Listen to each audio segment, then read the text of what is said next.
Like, I know. I we're know. having like Same. a major falling out. I think we're gonna break up.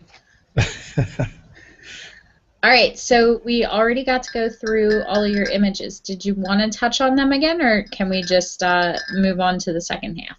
No, we can move on. That's fine with me. Okay, great.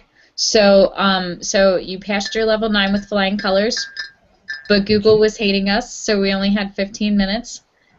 So I am all yours for the next half hour. So coming from your level 4 critique and now finishing your level 9, how are you feeling and where are you looking to go? That's a really good question. I'm feeling good. I'm really enjoying it. I love working with the other people in the cohort and yourself. It's been really good. Um, but as far as where I go next, I'm really confused. Okay, well let's talk about that a little bit. What is the ideal scenario if I could wave my little magic fairy wand and give you your dream life? What does that look like for you?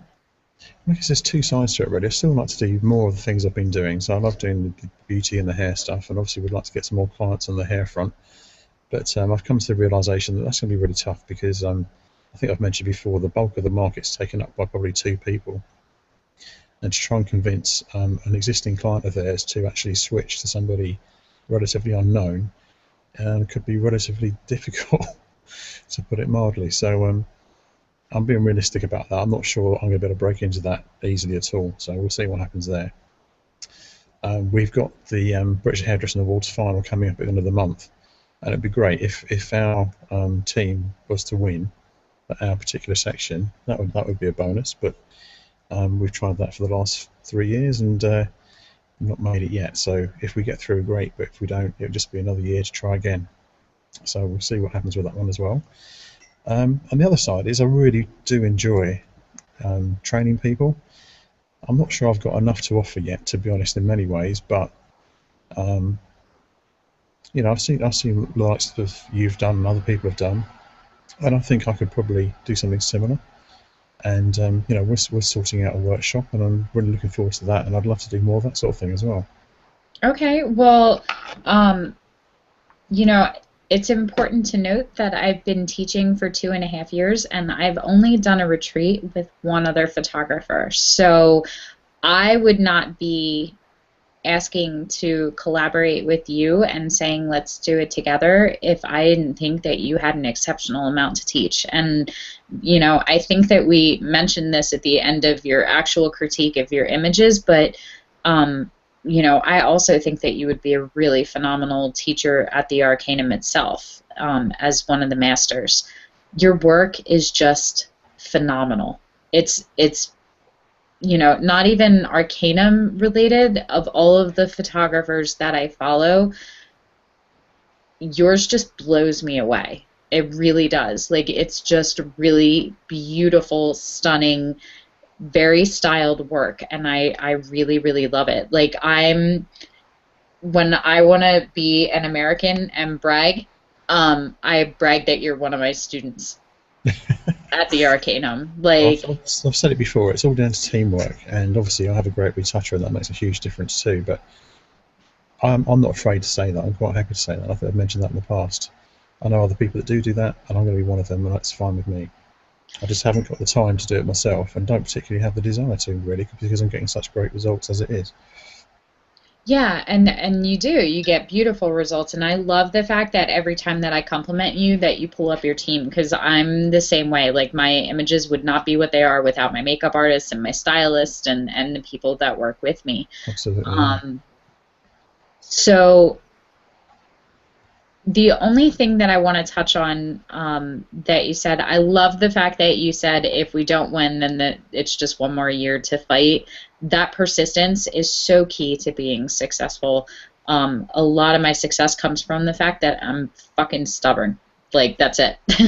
I get a lot of places with perseverance. One of my favorite quotes is that a river cuts through rock not because of its strength, but because of its perseverance. And I can dig in my heels and outlast anybody just by gritting my teeth. And like, I win a lot because I'm the last one standing, because everybody else gets bored and moves on to other things, and I'm just stubborn. And I want it more. So I love that attitude. Um, it scares me when people that have big dreams say, I'm just being realistic.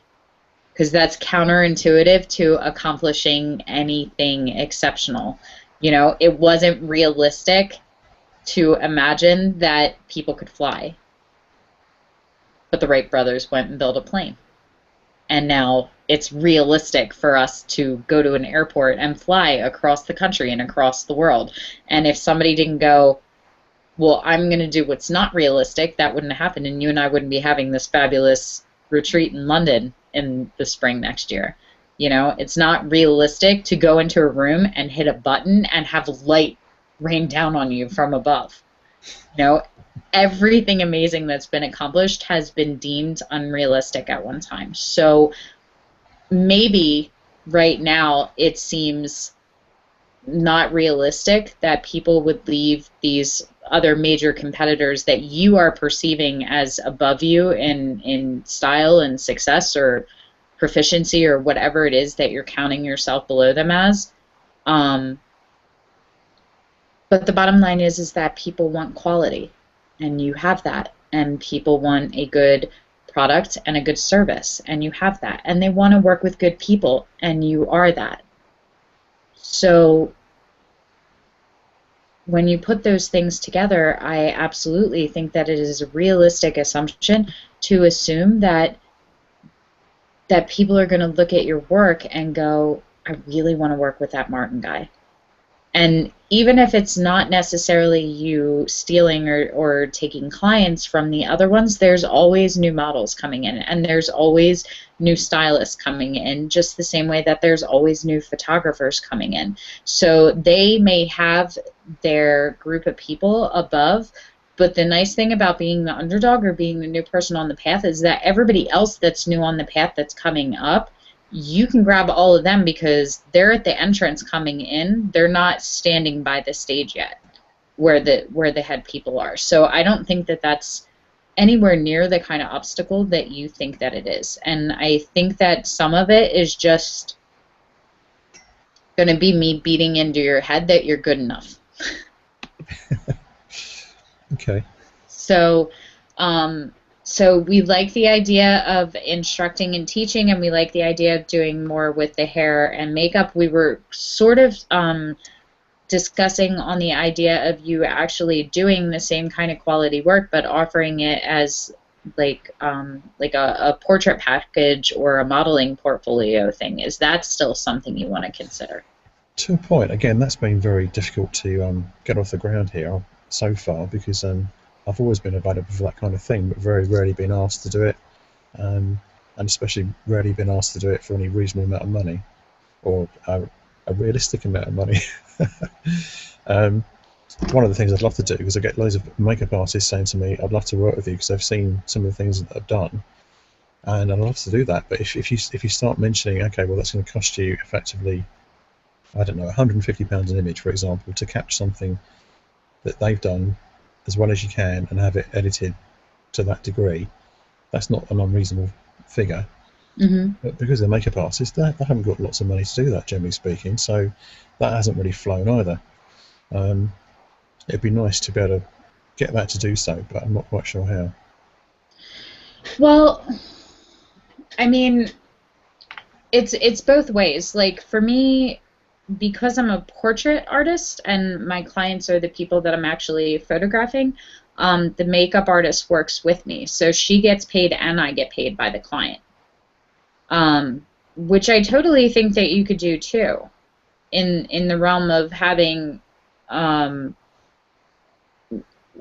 you know, still doing the hair and the competitions and that kind of stuff that's more on the commercial side, but I totally think that you could supplement that very, very nicely financially by having portraits that you do, either with modeling portfolios and maybe looking into some of the modeling agencies and things like that, or just doing portrait sessions, because you'd be surprised how many women would love to come in and essentially play dress up for the day. It's confidence boosting for them, and it takes them out of, you know, lives that they love, but that can become overwhelming. You know, it gets very it gets very overwhelming and exhausting sometimes to be playing wife and be playing mother and be playing career woman and juggling all of these things. And it's not limited to my gender, but I understand women as a client because that's who most of my client is. You know, I'm sure you get the same way, like doing work and then coming home to the kids. And even though you love the kids and you do your job and you do all that, like sometimes it's exhausting because it was a bad day at work. And, you know, and then they use the word daddy like 8,000 times in a row. And, you know, you're like, you've reached your word limit for the day. I'm done with you. Go to bed. Like the only good thing about being a parent today is that bedtime is in 3 hours. You know. Well, funnily enough, I've actually got exactly that come up in a couple of weeks' time. We've got the mother of a model that I've shot before that really wants to have a shoot. Okay. And it's a birthday present from her daughter. And myself and Shona, one of my best makeup artists, are going to go up and do that.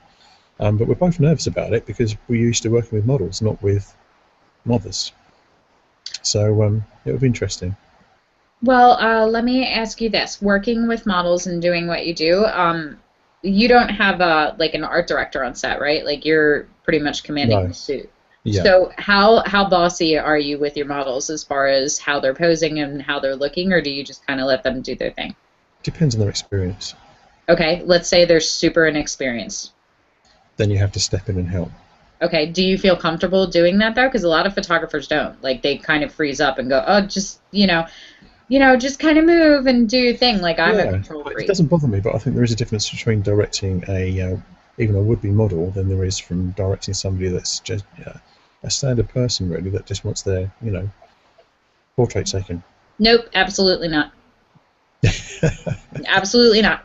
There really isn't. It's the same thing. Treat them the exact same way. Because I've worked with everything from Playboy and fashion models to, a stay-at-home mom that's never ever had a picture taken of herself unless it was with a cell phone. And it's not. It's the same thing. If you know and you obviously have the eye and the vision for it, treat her exactly like you would one of your models. Make it over and just treat it like she's a model and it's the same kind of session. I think you'll be surprised how easy it'll go. Yeah, I guess that's the plan, but we're just hoping it's going to be that simple.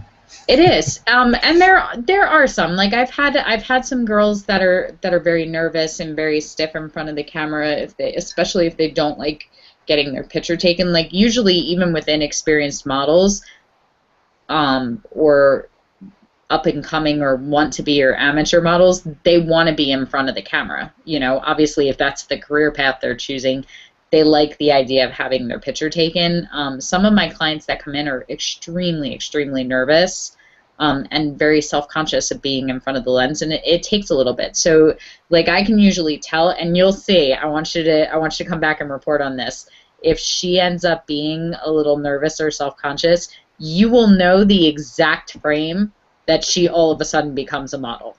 There is a 1 frame difference for me with everyone, and I can call it in every image where, for me, one of the things is I break the no chimping rule, and when I get a really beautiful shot that I'm like, oh, this one's definitely going to make the portfolio, Show them, yeah. I'll show them, and when they see that and they go, oh my God, is that me? All of a sudden, they're like, okay, so I'm going to sit here and look at you, and I'm just going to, okay, like this. And when you turn it around and you show them and you get a really good one, then all of a sudden they're like, yeah, I got this. And like they'll move totally different and they'll act totally different and they'll be like, what if we do this? And what if I put my legs like this? Like they get totally into it. And the more shots you show them, the more confident they get, the more they fall in love with the idea of doing it, because it's really confidence boosting for them, and it makes them feel good about themselves. And I think that people they spend so much time with themselves that they see the flaws, and I do it all the time. I see my grandmother's thighs,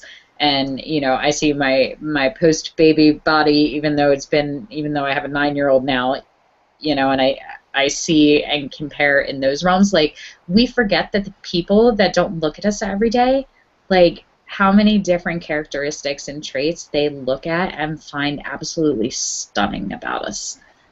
So when you're able to turn that around and show them the way that you see them, it can be a very, very strong and potent thing for them. I'm looking forward to it. It's going to be interesting. Yeah, so when are you doing this shoot? It's about 2 weeks' time. Okay. So here's what I want you to do. I want you to do this session, and I want you to post some of the final images from it in the group so we can take a look at. And then I want to see how you feel after shooting a non-model, to see and just kind of gauge on, where you are and how you're feeling about that being a potential continued source of shooting and income for you. Because if that works for you, I don't see at all why you couldn't build a business exactly like mine, where you go in and you have your team and everybody gets paid and you do these shoots and they're not for competition, but you're giving this amazing gift to your clients and everybody's getting paid. So the makeup artist gets paid and the hairstylist gets paid and the photographer gets paid and the client gets to play dress up and play model for the day and have these absolutely gorgeous images of her for the rest of her life.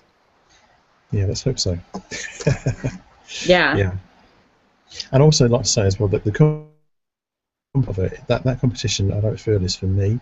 It is a hairdressing competition, and it's for my clients. And I'm not doing it for recognition of myself. It literally is. I'm just doing everything I can to help show their work to the best I can and get them through. So I'm not addicted to competitions. No, but I mean, you're obviously very good at it. You definitely shoot like a fashion photographer for hair and makeup. Like, your work has that very prominently. So if you're working for them and it's their competition and they're winning, they're not going to win without an amazing photographer capturing that for them. So again, in closing the gap between you and your perceived competition that's above and beyond you, like, being able to do that will draw more of them to you, asking you to work with them. So it's both. Yeah, that would be nice. I mean, I had a client last year I worked with, and they got through, I think it's finalists for a competition, but they didn't go any further. And then this year they've decided to go to one of those competitors, but they charge a vast amount more money. It's like silly amounts more, and they got to the same position pretty much. So there wasn't really a lot of difference. And the only difference was that in the one with my competitors, they had proper models and instead of clients and that kind of stuff. And yeah, I must admit, I feel like going back to them and saying, okay, look, I know what you did last year, but I'd like to try and get you through again by using me and see what they say, because I'd like to think they could come back and be confident that they'd still get similar result. Absolutely. I'm in full support of that. Reach out to them. I'm very excited to hear what they have to say. It's an assignment. Go for it. Okay. Yeah, definitely. I think they'd be up for having a chat about it anyway, so it'd be interesting. Good. Yeah, and I love that you're being bold about that, because one of the biggest problems for people is the fact that they're afraid of rejection. Like, there's a lot of people that are just absolutely cripplingly terrified of rejection, whether it's their clients or potential people they're working with or couples. I think that it's really important to notice and remember the fact that if you get rejected, you're exactly where you are before you start the conversation. Like, if you go and you approach them and they say no, it's exactly, you're not working with them, which is exactly what would have happened if you had never approached them. Yeah, that's a good point. So and again, like, I see a lot of photographers that shoot for hair and makeup and competition and stuff like that. I don't think that any of them have anything on you. I really don't. So I don't see the issue with why that wouldn't work for you, and why you shouldn't be one of the people that the next people that come through the Arcanum are going to go, well, over here there's this like Martin Higgs guy and he's like the top dog of the thing and I can't compete with him. Actually, that'd be quite nice. If they don't think they can do that, I might be fine then. Yeah, exactly. I don't see why not. Mm. So let's fast forward to level 20. What are you leaving here doing? What's the ideal scenario for you? Well, probably laying on 2 or 3 JLark workshops during the year. Absolutely. I'd love to come over to the States and do something as well, like we've discussed. That would be amazing. Well, that's Um, going to happen. So so wish that would me be luck. cool. Yeah, actually get through one of these big competitions and have my client win. That would be great. Um,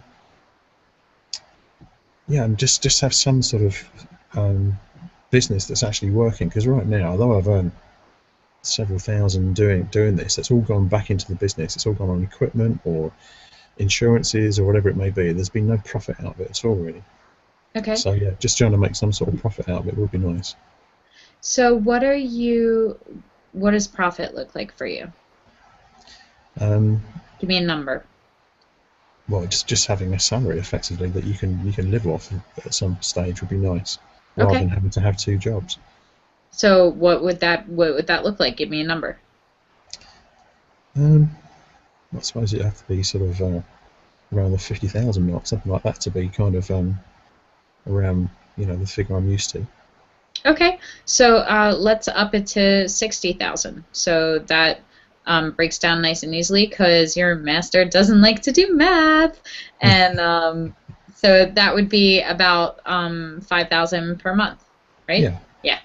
Okay. So I think that would be, even if we do take it down to 50,000, we'll take it down to 48 and say 4,000 a month. That would be um, 1,000 a week, essentially. mm, Totally doable. Totally doable. You can do one session a month at 1,000 and make that, or you could, or I'm sorry, one session a week mm. at 1,000. That's only 4 sessions a month. That means you're only shooting 4 days out of every 30. Yeah, that would be fantastic, but it just hasn't been my experience up to now that that's the kind of figure you could get in a week with a session. But yeah, that remains to be seen. Okay. Well, what do you feel like you could get for a session? Um, I don't know, £300-400 maybe. Okay, so let's take it down even lower and say 250. Now you feel really safe in that number, right? You said 3-4, so 250 would be totally doable, correct? Hmm. So that would be working every other day in the Yeah, if you studio. if you could book that many, then that would be great. Yeah. Okay, so basically the way that it works is that you're either high volume and low cost. So it's much easier to book 4 sessions a week at 250 than it is to book 4 sessions a week at 1,000. Mm, But you don't need to book 4 sessions a week at 1,000 because you only need one, yeah. right? So it's just kind of finding the balance. Like for me, part of the reason that my rates are so high end isn't because I'm a better photographer or, you know, because that's how I classify. It's that I want to be home more than I'm at work. It's really important to me, especially this year with Mike being deployed. Like, it's really important to me to be home with my kids right now, and for them to have that sense of family. And because they're little, but they're also not so little anymore, and I don't want to feel like I'm missing it. Like, that's really, really essential to me. Which is why I'll only shoot 3 to 4 sessions a month, but at $2,500 to $3,000, I only have to shoot. I can be very happy with 2 to 3 sessions a month. 2 sessions a Yeah. month would cover all my living expenses, That's at amazing. Yeah. 3,000 apiece. Um, I'm sure the people over here that can do that. why But not you? I know, but it's a bit like Monica's situation, really. I Okay. just I just haven't seen it anywhere up to now being like Okay. that. But Have um, you been doing your research? yeah, to a point, locally and whatever. But I think it's the people that've got the big names that actually get the business. But if you're just a standard photographer, then maybe not so much. Okay, but you know that when they started, they weren't a big name, right? I guess so. They've had to persevere and struggle to get there. Hmm. My first session was $75. My first wedding was $250, and it cost me $300 to get all the way up there because it was 4 hours away. I had a very expensive lesson in how not to do business as a wedding photographer in my first event. Um, and I shot at $150 a session for my first entire year. I did not start out at $2,000 rates. I built it up. Um, so Well, I've I, done weddings too, and I don't mind doing weddings. They're not my favourite thing to do, if I'm honest. Um, it depends very much on the people that are there and the environment and that kind of stuff as to how much I enjoy it on the day. It's very hard to do by yourself, I found. If you do a 12-hour day as a wedding photographer, it's absolutely shattering.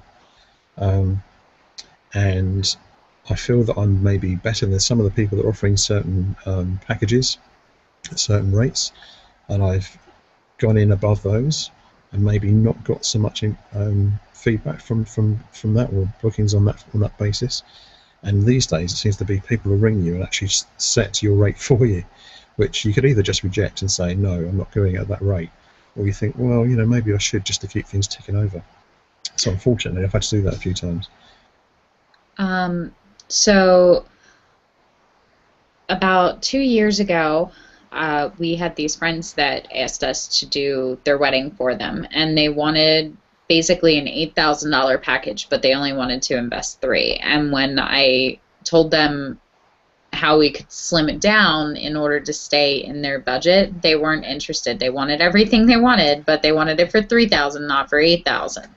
And they were really adamant about it. And at the time, my husband was in between orders and was unemployed, so I was a sole breadwinner, and we were hurting for money that month.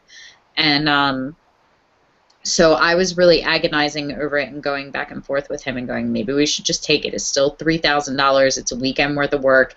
Exactly, They're just getting a disc of images.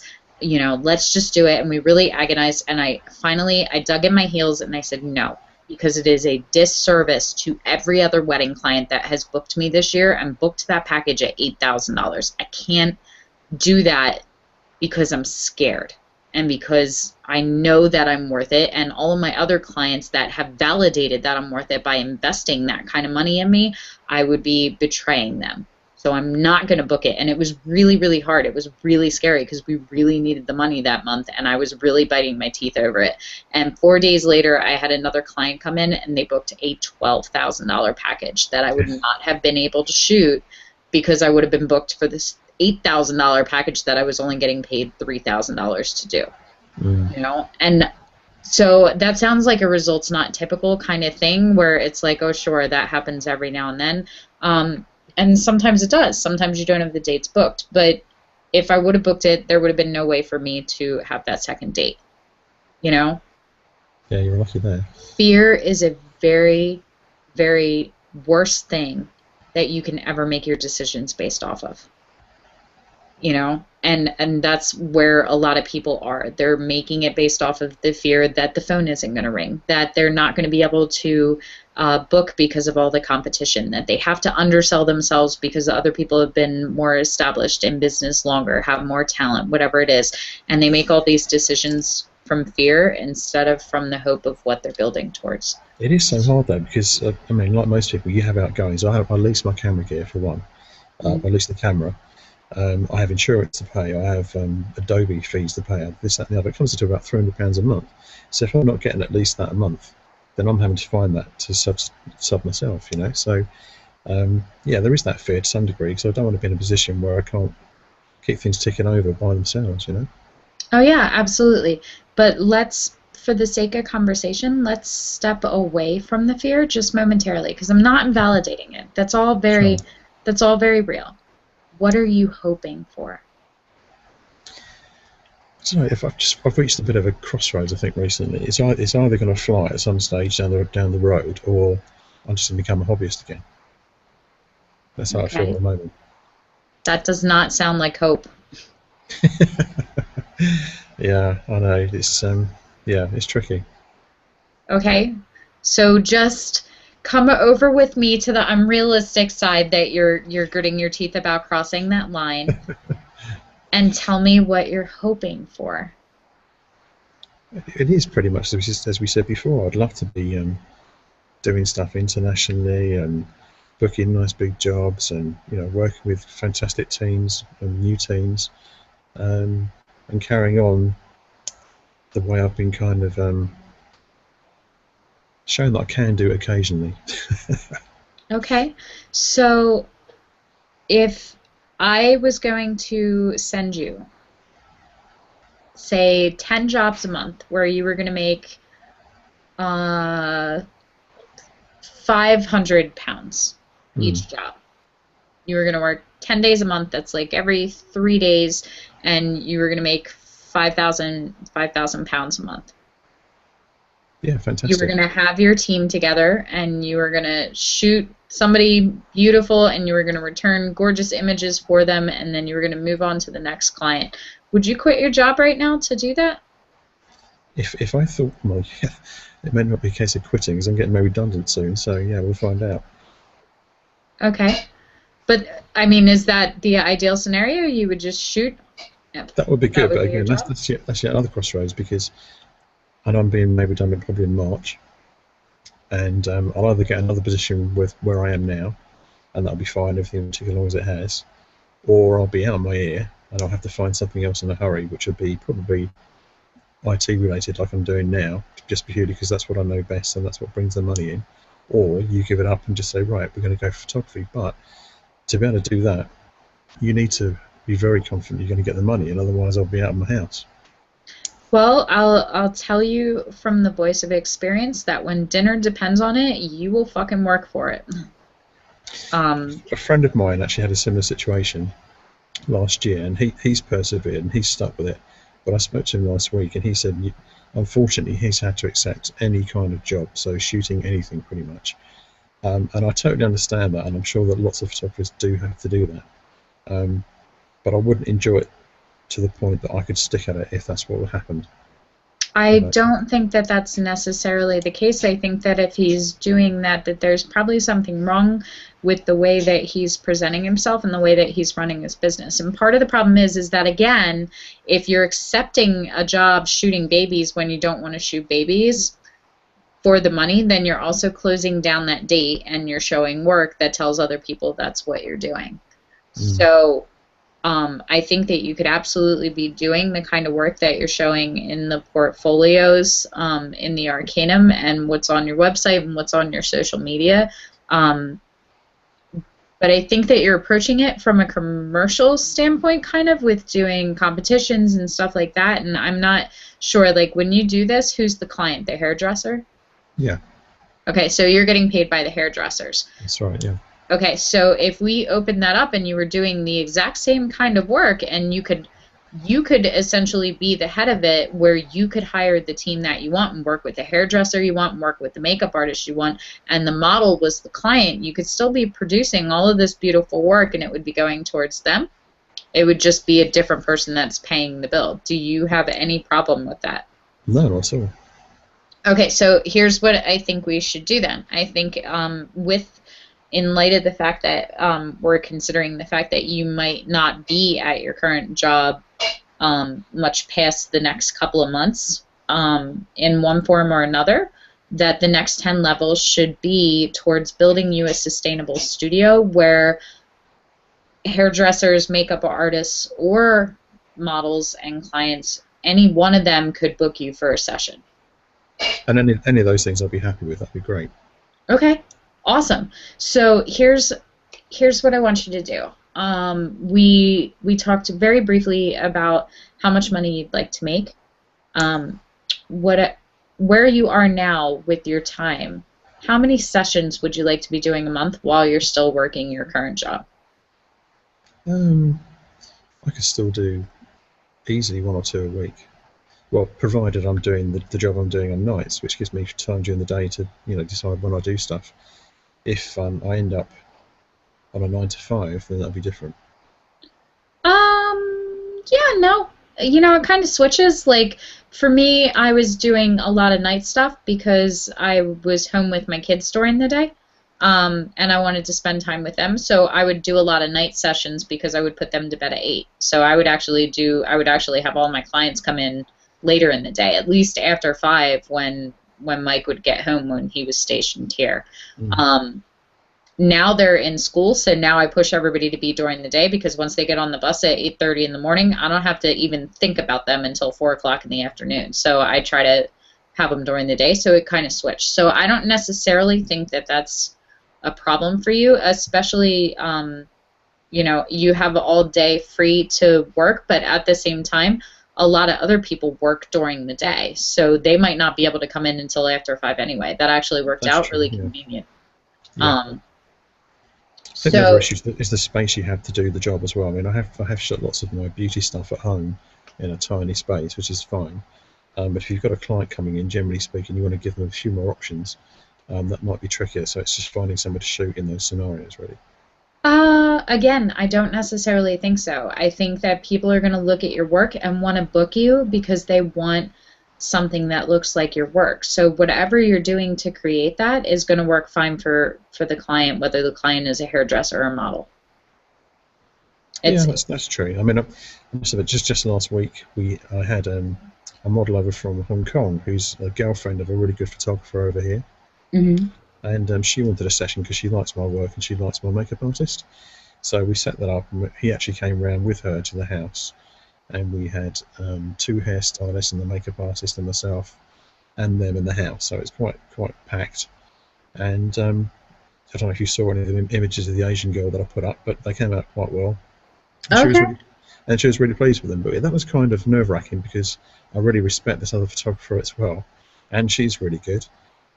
So it had to work, and luckily it did. But yeah, that was nerve-wracking. You're I'm just going to be really honest. You are far less confident than you should be for where your quality level of your artistry is.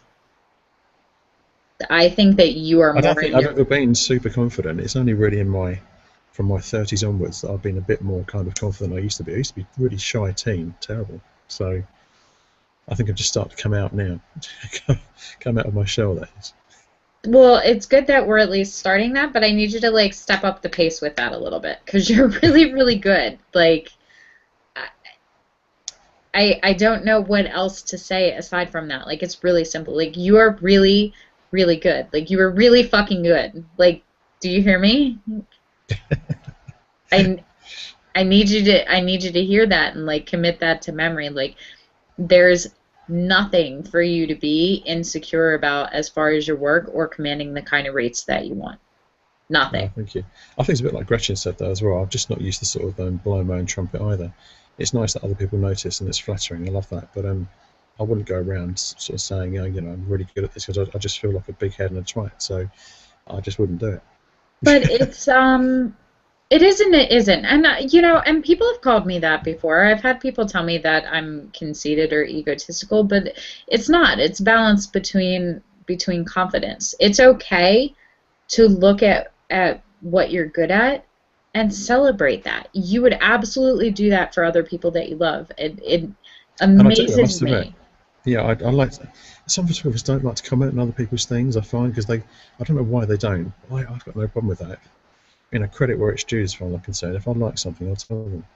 Yeah, I just gave you points in the Arcanum because you were cheerleading in the chat the whole time Gretchen and I were going. You're like, her work's great, you But know. it is great, yeah.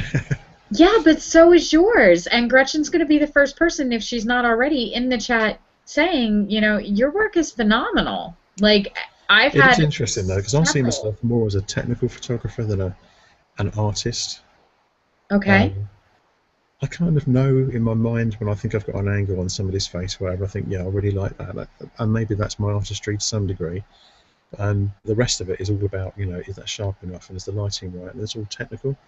Um, what Gretchen does is pure art, and I really respect that. And it's obviously runs through her because she does all these other artistic things as well, whether it be music and whatever. Yeah.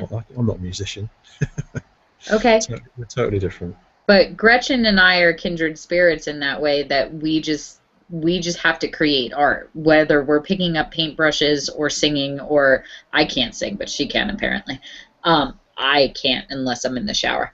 Um, you know, but if I didn't have a camera, I would pick up brushes. If I didn't have brushes, I would pick up sketching pencils. You know, like certain people are artists, but I never ever think in terms of sharpness and focus and aperture settings and formulas and Must be we're technical. different.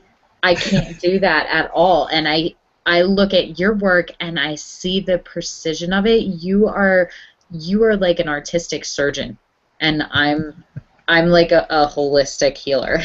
Like that's the difference between like your art and mine.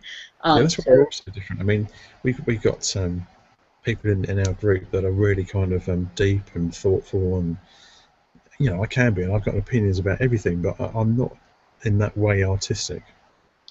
And you know, the thing is that you don't have to be, because what you are, you're really good at, and a lot of the people in the group are not that.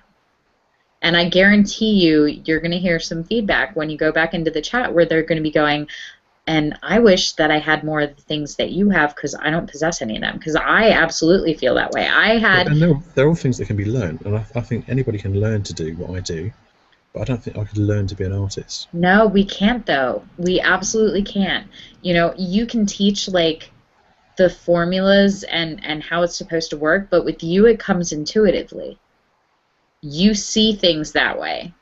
Like when you look at an image, you see it in that way, and Yeah. I can't do that. I, as your master at the Arcanum, absolutely cannot set up and shoot the way that you do I with the guess so. It's same funny. mindset. I've joked with other people that sometimes on the outside you look calm and collected, maybe, but on the inside I'm thinking, bloody hell, that light needs a diffuser, and I need this, that, and the other, and yeah, this setting's rolling around in my head, and camera menus and God knows what.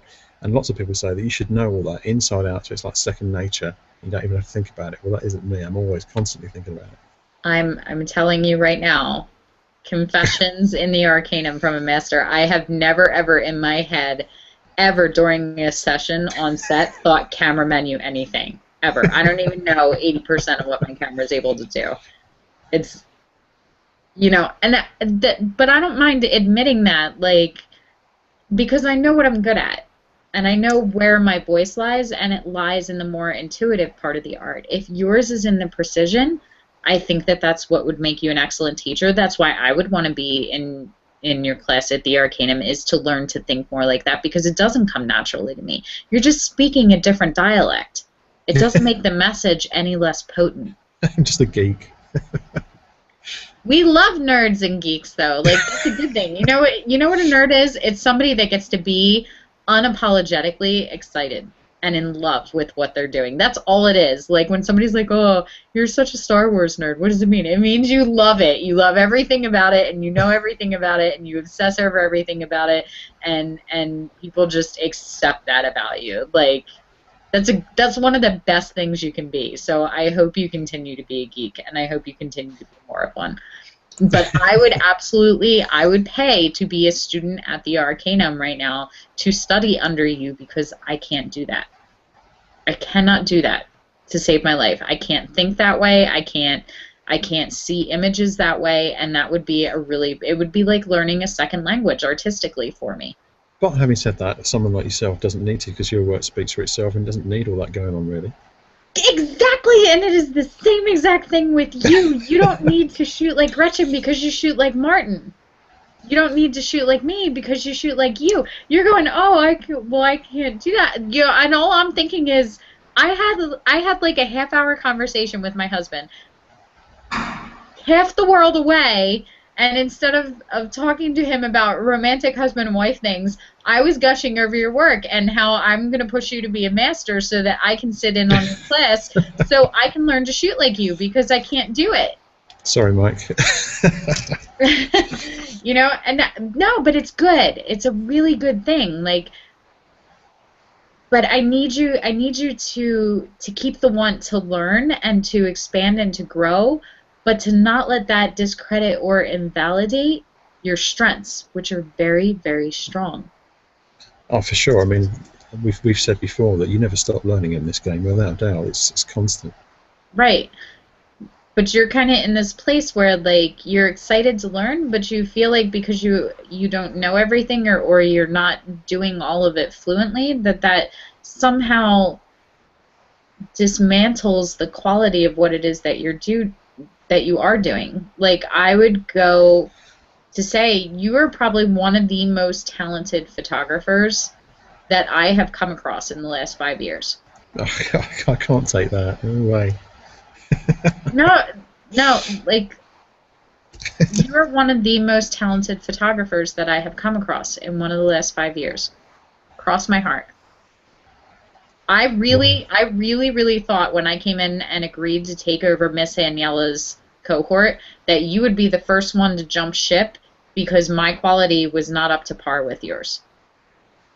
I can But I work on wouldn't the start. business side. I can teach you that all day long, but art for art, I absolutely know that you and I going direct in competition in front of judges, that you would just smoke me No, I all wouldn't the say. way I love through. your work too. You know, it's okay for you to be confident in that. And I absolutely 100% believe that that's marketable. Your Okay. issue is not, it's not the quality, it's not um, your location, it's not your competition. Your your biggest hangup is going to be your self-confidence. That is the only, you are the only thing in your way from the money that you want to make and the success that you want to have, is that you feel like you're missing one of the elements, and you're not. Nobody is above you. Some people may be further on their path or more established than you, but I don't see anybody above you at all. I don't know. I mean, I've not had a chance to see other people in the Arcanum or anybody else doing portraiture similar to what I've been doing, because I just haven't Wait had a a minute, chance to wait a look at it. minute, wait a minute. You don't see anybody else doing what you're doing. But that doesn't mean that there's people out there that are a lot better than me. I just haven't seen. I just haven't really been looking that hard. That is the most essential thing that you could possibly have, is to not have a lot of competition. Like, people are not doing what you're doing, and they can't. You know what that means? That means higher price tags. Maybe it's good that I've tried to specialise, because I have really tried the last year to try and narrow it down to something that I really enjoy doing, the hair and beauty, even if it's just been for me, effectively, or collaborations with other people. I've kept it to that just to try and build that up. So I think too that one of the essential things is being where your competition is not. So I think that your vision's just a little bit skewed because you've been doing a lot of the hair and makeup, the hair competition. So you're dealing with a lot of photographers that do shoot very similar to you, because that is the style of that. You would be very, very hard pressed to find portrait photographers that are shooting in that style, or that are even capable of touching on that kind of quality, because that's not how we're trained to shoot. I would wager to bet that you could do some research and find wherever the portrait rates are around you for standard, boudoir and modeling portfolio kind of things, and general portrait sessions, and I would wager that you could probably double your price from the highest price one that you could find and book out full without a lot of effort. Okay, that's something to investigate, definitely.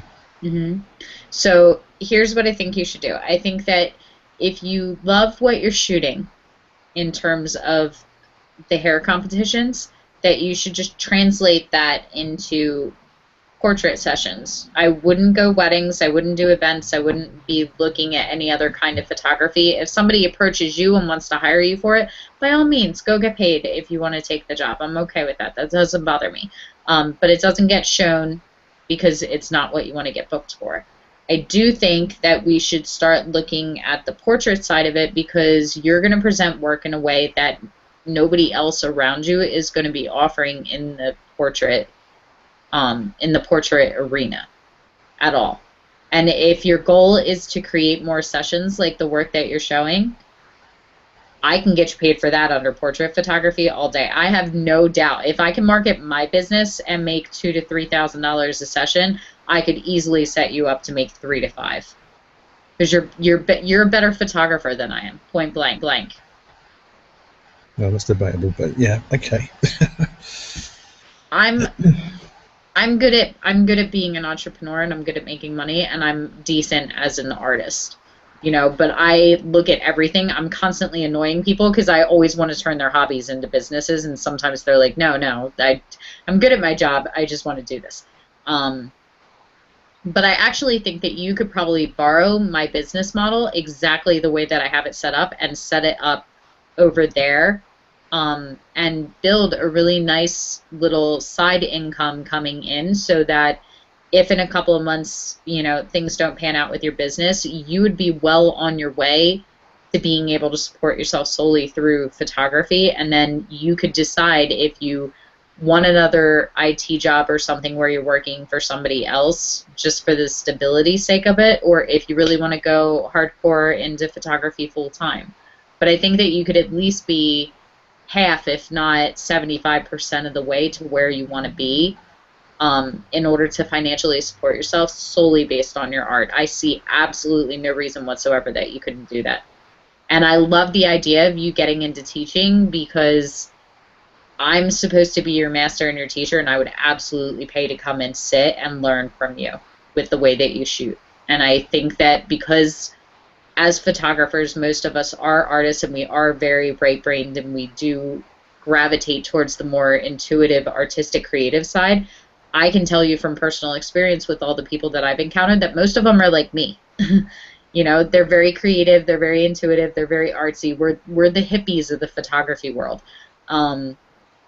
And somebody being able to teach us to see and break down a shoot a little more mathematically and into an actual formula with a recipe, I think would be a very, very highly coveted class.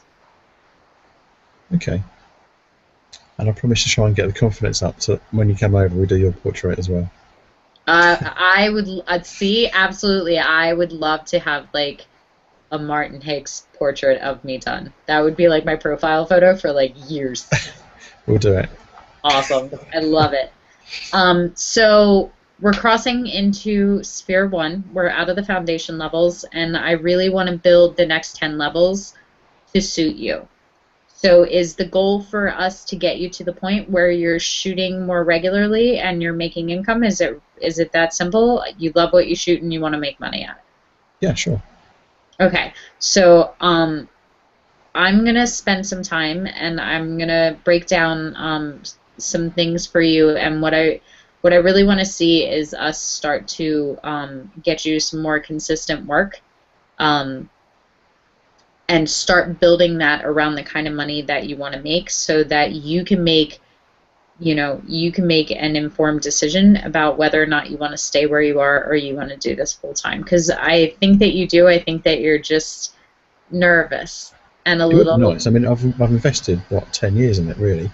So the family would probably appreciate it if I actually did something that I've been, working towards. Okay. So how often are you working right now? Probably once a week, but I'm saying it's not always paid. Sometimes it is, sometimes it isn't. Depends what it is. Okay. So let's work on how much money would you say you're making a month from photography right now as supplemental? It's very seasonal. The hairdressing scene is very seasonal. So there's times when you might be making, I don't know, 1,500 a month maybe out of that, and other times when there's none. So yeah, it's very up and down, and there's the odd wedding in there and stuff as well, and they vary in the price, like I said, because sometimes I just take on things just to keep things ticking over. Okay. So let's say 2,500 a month to start. Okay? That's going to be our goal for the rest of the time that you're in Sphere 1. And we're gonna do some accountability check-ins as far as that. I'm gonna help you. I think the first couple of levels is really going to be focused on building a business plan around that to start getting some clients in your door and some marketing. Okay. And that's the goal. Are you committed? 2,500? Sure. Okay.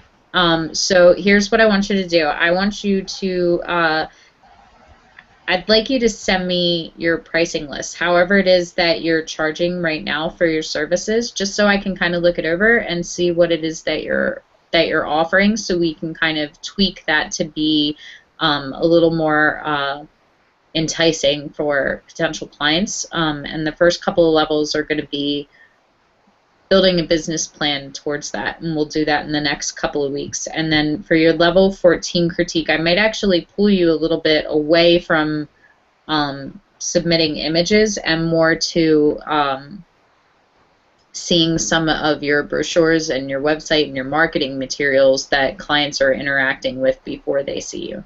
How does that sound? Yeah, sounds good. Okay. Okay. So that's what we're going to do, 2,500. Here's what I want you to do.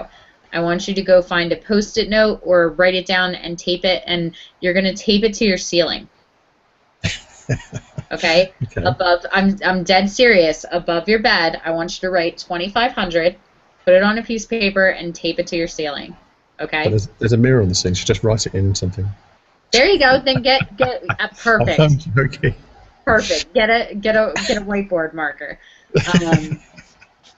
But I do. I did this with my books. I wanted to make $100,000, and I took a $1 bill and I wrote in black magic marker and put a whole bunch of zeros after it.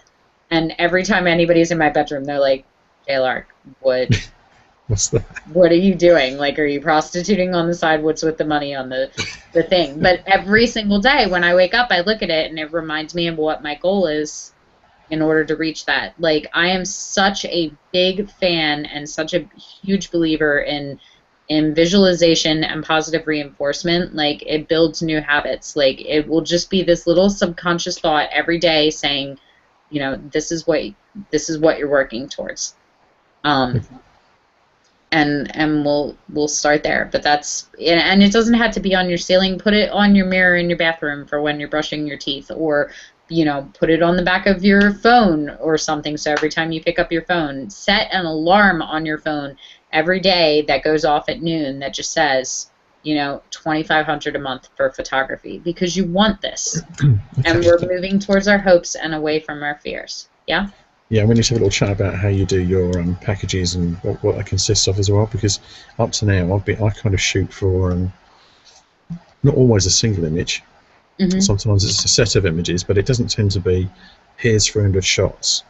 You can have 20 retouched or something like that. It doesn't usually work out that way, purely because the retouching costs are quite expensive.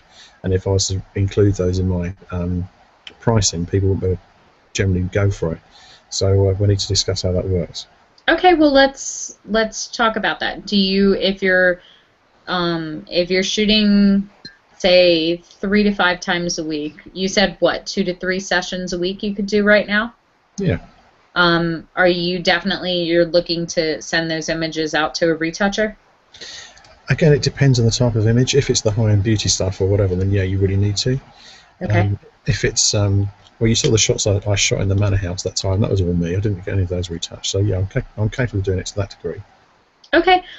So I do all my own retouching. So what are you paying for a retoucher per image right now? Is that it's per image or? Yeah, it's per image. It's anything between $30 and $50. Okay. So if you were returning, let's say 10 images, you're looking at about $500, correct? Mm. So we would just build that in. If we're looking for you to make 2,500 a month, then you know now that just with the retouching cost that you have to make $3,000 a month, because you're putting out those 500 images. And again, it depends on the session. So, you know, if you're only making $1,000 a session, 500 of that is going out. It just becomes a balance between time and money. Do you want to invest the money, or do you want to invest the time and edit yourself? I think like you, I mean, I've got a young daughter as well, and it's nice to spend the time. I don't really want to be sitting in front of the computer for hours on end at that kind of level. Okay. So yeah, I'm quite happy to outsource that still. Okay. So it just gets built into your cost then, the same way that my costs include my hair and makeup artist. So the first thing to do would be to figure out what all your costs associated per session were, and how many images do you usually return to your hairdressers? Like I say, generally speaking, they know how many they need for what they're doing, and they'll pick the best one of a bunch that I've taken of the same setup, if you know what I mean. Mm-hmm. So they only really need one from that setup. Okay. So if I was in a portfolio shoot, I'd be inclined to do a similar sort of thing and say, okay, let's use this outfit, and then when we've got a good shot of that, you'll have one shot of that. You don't really want a portfolio full of 5 or 6 of the same look. Yes and no. If you're moving into where the client is the model, essentially, I've had clients that have bought 4 to 6 prints of them in the same outfit, the same kind of lingerie. It's just, you can still present very different images in the same kind of attire and styling. A lot of it has to do with posing and with lighting, and with other things. So as long as the images themselves are different, and a lot of times they'll pick 2 or 3 that are really similar. Like it's literally like, here's 1, here's 2, here's 3, and they love all of them. So usually, like, we'll go through and I just let them go, oh my God, I love that. Oh my God, I love that. Oh my God, I love that. And then we'll go back through and I'll go, okay, these that would 3 are depend very much really on the similar. retouching. If it's similar to the style that I shoot in natural light, it's fine. I can deal with that. But if it's the high end stuff, all of a sudden, they've got to pay for that, and that's going to be up to $50 an image. Okay, and that's fine because it'll just be built into your cost then. Let's say, working off of mine, I do the image boxes are the big seller for mine. So I work with Fineo, and they do these really, really beautiful image boxes. And my average client buys 20 prints. They love them. But so if you know that you're spending, how much are you spending on your hair and makeup artist? Usually your hairstylists are paying you. So, but how much would your hairstylist charge to come in and do something amazing with them? I could probably get somebody to do it for about £150 a session. Okay, so £150 for your hairstylist. Do you have any that do hair and makeup? Can you pay them? Yeah, they do both. Yeah. Okay, so 150, and we're thinking with, let's say, 20 images. Now, you're sending that out so you don't have to worry about retouching time, but we'll say 20 images, we're looking at $1,000 in retouching fees. And again, it depends on the type of shoot. If it's natural light, kind of boudoir stuff, I can do that myself. That's not an issue. It's only if they want the high-end makeup beauty stuff that it really needs to be done properly.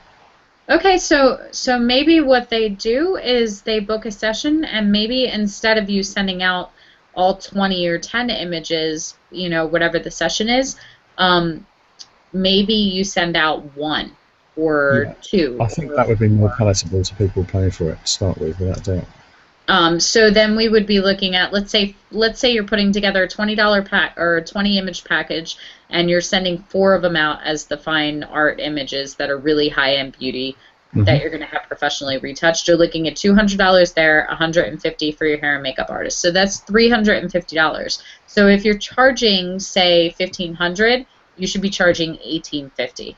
Does that make sense? Yeah.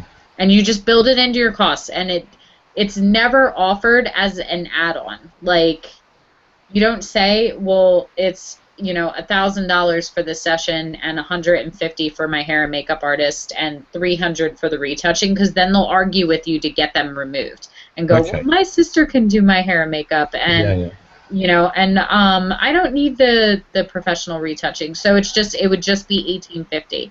And then if she goes, oh, well, my best friend happens to be a makeup artist and I really wanted to bring my girl, totally fine. You can bring your own person. It's a complimentary service. And that just means that you're putting the money in your back pocket and your makeup and hair stylist is getting the payoff. Sure. Okay. Does that make sense? Mm-hmm. So the other thing is that with the models being the client now, same way that your hairstylists need the images for it, your models are going to want the images somehow. So I do too. I have the print boxes, and I also have like a acrylic crystal USB that has my name engraved on it, and we do a digital archive of the high-res images that I give to them with printing rights. So it's the same price for them either way. If they get the Fineo box of 20 images, it's $2,500 for the 20 image box. If they get 20 of the digital images, it's $2,500 for the box. I don't care about giving them the printing rights. It's just less time and energy that I have to spend ordering prints and stuff, and I just send them to MPix, which is the commercial version of Miller's, which is the professional app that I use. Doesn't bother me. I don't care about it. Some people are really squirrely about not wanting to give away the printing rights, but I have a printing rights sheet that goes on the thing and explains exactly what the rights are that they can take to the printers when they get them done. But it's... Yeah, it doesn't bother me about the printing either. People can do what they like once I've said they can have the image, that's fine. Yeah, because I'm done. I've gotten paid. I'm happy with the amount that I've gotten from them. I don't worry. And I actually don't like it when I get calls a year or two later where they're like, oh, I'd like to order another print. I'm like, Yeah. I haven't done I do weddings the in, same with weddings, actually. I just let them have the whole lot. yeah, And, same thing. print away. I had a client call me the other day. I haven't done weddings in 2 years, and they want to order prints now from a wedding I shot in like 2010 or something. And I'm like, I guess I can pull it out of archive, whatever. Don't you just want the USB so I don't have to deal with it? Yeah, that's one of my um, pet hates is finding archived images. I hate it. yeah, exactly. So with the USB, they get it. The USB I get from I can't remember the name of the company right now, but it's like $75 for the USB drive and the case, and to mail it out, it's a couple $100 for the image box. So I actually make more money off of the digital files than I do off of the prints, but I like them having the boxes and being able to open them. Like Yeah, I it's like nice. Yeah. having my prints displayed that way. So I would do some research and see what kind of products you want to be able to offer as far as how you want your art displayed. Um, and I think that social media will work for you in the same way it does for me. All my new clients come from that because once you take the photos and they share the images, it all connects to you and comes back to you. So from them, you'll get a call from somebody else that's like, oh, I saw so-and-so's photos. I really want them. Can you do mine too? And you can go, absolutely. And it just builds from there. It'll grow organically. But I see no reason why in the next 6 to 8 months you can very easily be at your financial goals. Okay, well, thank you. We'll see what happens. Okay. All right. So you're gonna do some research. You're gonna figure out what kind of prints and products you want to sell. You're gonna figure out exactly what your cost per session is, and I'd like you to do a little bit of marketing research and see where the other portrait photographers in your area are. Specifically, let's look for like boudoir, because that's probably the closest related genre to what you're doing, because there aren't too many that are doing beauty, but boudoir and glamour for normal people, that aren't in Yeah. the fashion industry. So see what the going rates are around you, and then we'll work on setting your prices around that. But whatever they are, I'm setting yours higher. Okay, and I might like to try and offer these flixels and get a little bit of video and stuff like that as well if I can. We'll see if that works out. Absolutely. Okay, Absolutely.